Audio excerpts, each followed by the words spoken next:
नमस्कार मैत्रिणींनो, आज आपण इथे पनीर पराठा बनवणार आहोत। त्यासाठी एक वाटी भरून मी एकदम बारीक कांदा चिरून घेतलेला आहे यंत्राच्या साहाय्याने। आणि आता आपण हे पनीर किसलेलं टाकून देऊया। त्यामध्ये आपण खूप सारी कोथिंबीर टाकून देऊया, जेणेकरून आपला पराठा छान होईल। आणि इथं थोड्याशा हिरव्या मिरच्या कापून टाकलेल्या आहेत। थोडासा ठेचा आहे बघा, ठेचा पण टाकून दिलेला आहे। थोडासा लसूण टाकून दिलेला आहे, तुम्ही बघू शकता। इथे जिरा पावडर आहे, इथं थोडीशी धने पावडर घेतलेली आहे, हळद पण घेतली आहे आणि लाल मिरची पावडर पण टाकून दिलेली आहे आपण यामध्ये। आता आपण टाकूया मीठ। मीठ टाकल्याच्या नंतर आपल्याला टाकायचं आहे आमचूर पावडर। तर हे बघू शकता तुम्ही, बघा आमचूर पावडर आता त्यामध्ये मी टाकून देते।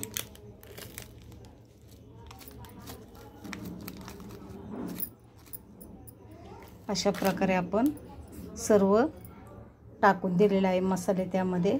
आता आपण हे असं मळून घेऊया। अशा प्रकारे आपलं ते मळून झालेलं आहे।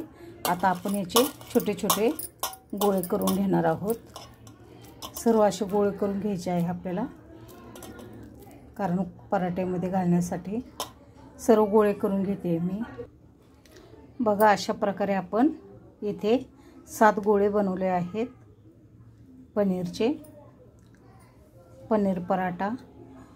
चला तर आता गॅसवर मी पॅन ठेवलेला आहे। आता आपण लगेचच बनवण्यासाठी घेऊया। इथं मी पहिलंच पीठ मळून ठेवलं होतं। चला तर आता आपण याचे गोळे बनवून घेऊया। चला तर अशा प्रकारे आपण 7 गोळे बनवून घेतलेले आहेत। चला तर आता पराठा करण्यासाठी घेऊया। बघा अशा प्रकारे करून आपल्याला पराठा लाटायचा आहे, पुरणासारखं करून। चला तर अशा प्रकारे आपण पराठा लाटून घेणार आहोत। चला तर आता मी पराठा लाटून घेते। चला तर अशा प्रकारे आपण पराठा लाटून घेतलेला आहे। चला तर आता आपण थोडंसं पॅनला तूप लावून घेऊया आणि आपला पराठा त्यामध्ये टाकून देऊया। चला तर पराठा टाकून दिलेला आहे आपण।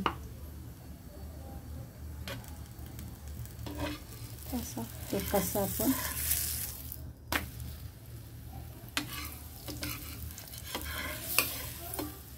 बघा अशा प्रकारे आपला पराठा झालेला आहे। सर्व बाजूने मी तूप लावून घेते।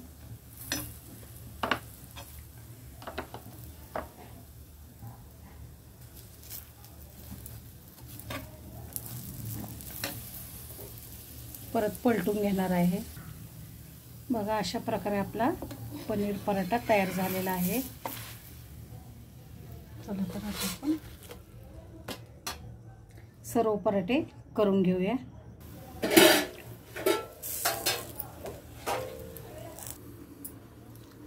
अशा प्रकारे आपले सर्व पराठे बनवून झालेले आहेत।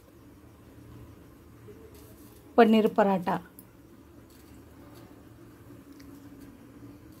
सर्व याला तूप लावून घेतलेला आहे।